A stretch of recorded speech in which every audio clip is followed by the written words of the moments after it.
My name is Mr. Rich. Here's my email, richv@uei.edu. You can reach me at 323-631-9494. Today is the 23rd of October, and we are doing motor theory and industrial control. Now the objectives, we're going to teach the students how to connect a three-phase motor. We're going to also navigate how to read a nameplate. Additionally, we're going to apply the technical data on that nameplate in order to hook up our motor. Now equipment. Three-phase motor. We also need a start-stop push button. Additionally, we need an electrical contactor, and then we have to express the importance of fuse selection. Tools: Phillips screwdriver, flathead screwdriver, wire strippers, and diagonal cutters. Materials: we need some 14 gauge THHN, a terminal block, and some wire nuts. Now, this is our wiring diagram for our motor setup. So we're using two push buttons, start, stop. This is important because sometimes we need to control the motors from different locations. So in order to do that, we have to follow this ladder diagram. So the two stop buttons have to be wired in series. And the way to do that is literally we have to connect pins 5 and 6. Okay, this is a series. This is a back-to-back. Pin 6 is energized by the line. And then pin 5 from your second stop button is what feeds into pin 4. Now, on your start buttons, pins 4 and 3 are in parallel. It's a matching game. So pin 4 goes to pin 4, and pin 3 goes to pin 3. Now, it is important that we need a normally open contact to make sure that when we press the start button from either locations, it remains in the on position, so your motor is continuously on. So A1 and A2 is your contactor. This symbolizes the coil of your contactor. Now, neutral is just neutral, or L2. So let's go over here and let's go over our system setup. So here is our two push button start stop stations. And again, in the internals, we have these stops in series. Okay, so this means that pins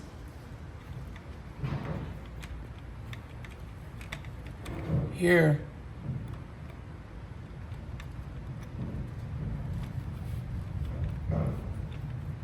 right here. So we have pin 6 from one and pin 6 of the other with this blue wire here. That means that they're connected back to back. Okay. Now, from pin 5 of this push button, this feeds into pin 4. Okay, that's our series on the diagram. Now pin 4 is wired in parallel with each other. Pin 4 jumps to pin 4 of your secondary start stop push button. Additionally, pin 3 of your normally open is jumped across pin 3 of your normally open on your second start stop switch. Okay. Now your A1 and A2 is indicated on the diagram over here. A1 connects to pin 14, and then we'll see that over there. A2 is just neutral. So as said, A1 connects to pin 3 right here. Also, it's connected to pin 3 on this start-stop push button. Your A2 is just neutral to the source.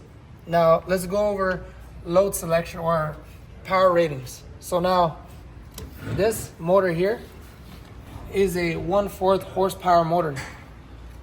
Using 430.250 on this row here, we go up to only half. So this means that we're gonna follow 2.2 amps for a 230 volt source. So 2.2 amps is what we're expected to draw from this motor here. Now, everything has to be the same rating. So this terminal block can supply up to 10 amps here.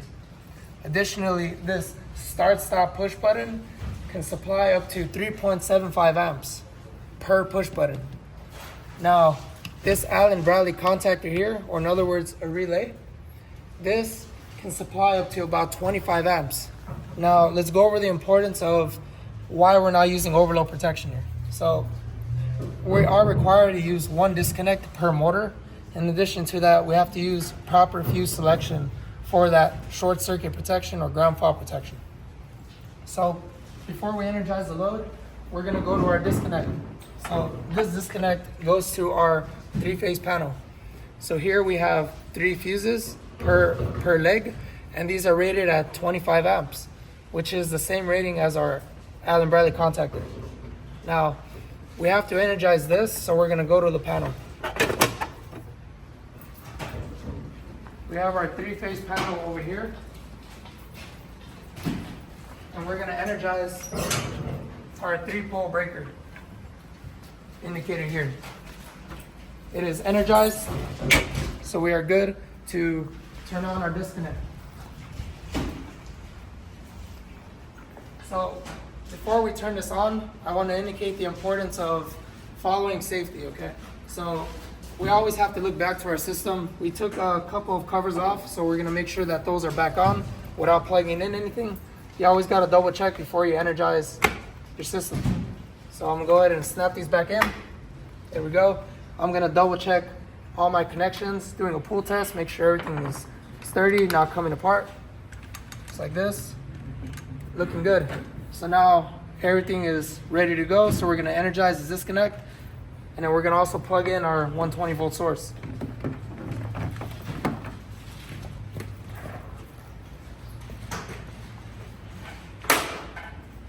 So now we have 3-phase coming in. So now we are going to test out our 3-phase motor. So again, this system is designed to turn on a motor from 2 separate locations. So either one of these will work. So we're gonna start with the one on the left. So we push the start button, our 3-phase motor turns on. Now we will press either of the stop buttons. We'll go ahead and press this one here. We're gonna wait until our motor stops spinning in order to protect the stator or the windings. Now note we energized using the push button on the left. Now we will energize using the push button on the right. And there we have it. So either push button will energize this motor. We'll press either stop button will work. So we'll go ahead and press this one here.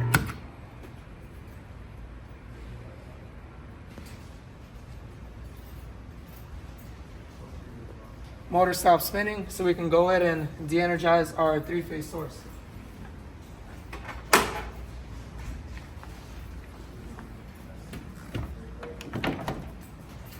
And there we have it. So let's do kind of an overview or recap as to what happened here. So now, the whole goal here is to get students to control motor from 2 different locations. In order to do that, we have to hook up our normally closed in series. So looking at our wire diagram over here, this tells us that we have to hook up pin 5 and pin 6 from the first start stop to the second start stop. The first start stop, pin 6, is energized on the line, and then you have pin 5 of your second start stop connected to pin 4 of your start. So we'll go over here and we will take note of that here. So we have pin 3 feeding into pin 3 and energizing the coil only when the start is pressed. Now our series comes from this. So now we have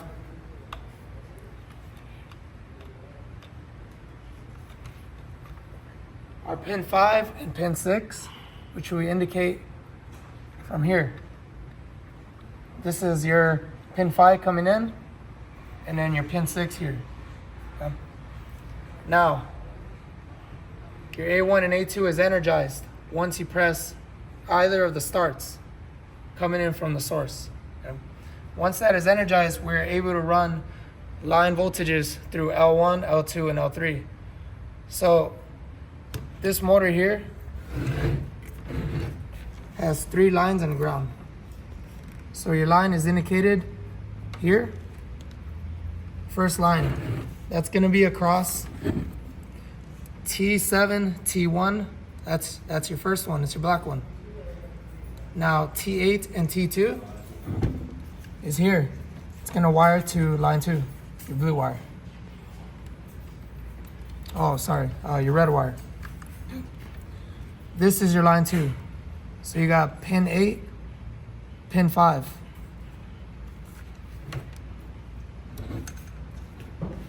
So you got here T8, T2, line 2. Okay, that's here. And now finally, your third leg, which is gonna be T9, T3, and then line 3. Okay.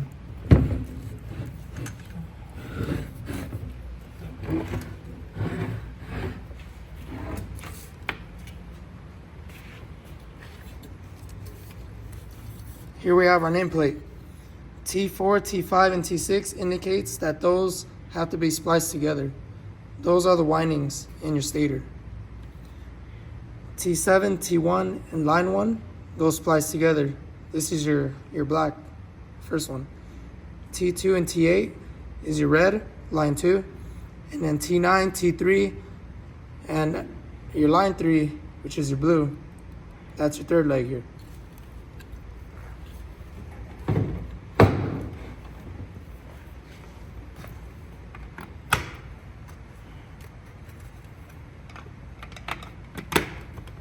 Energizing the coil actuates this contactor so that we can run line voltages from L1, L2, L3 through T1, T2, T3 into our motor. So there we have it, folks. Thank you for tuning in, and I'll see you next time.